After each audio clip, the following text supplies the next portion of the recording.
এই সুচিতা, এই জানিস আমার কিছু ভালো লাগছে না রে, বাড়ির জন্য মন খারাপ করছে।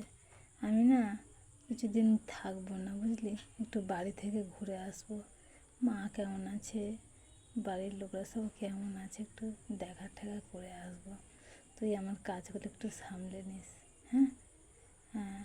আর শোন, বলছিলাম যে তুই যাবি না? তোর মাকে কি বলবো তাহলে আমি? তোর মা তো আমায় জিজ্ঞাসা করবে যে তোরা দুজনে একসাথেই আসতিস। কি বলবো বল? যাবি না? চল না কিছুদিনের ছুটি নিয়ে এখান থেকে। চল চল, একসাথেই যাবো তাহলে দুজনে। না রে, আমি একা গেলেই তোর মা নানা কথা জিজ্ঞেস করবে, বুঝলি। চল না দুজনে যাই। আর কি করবো দেখ,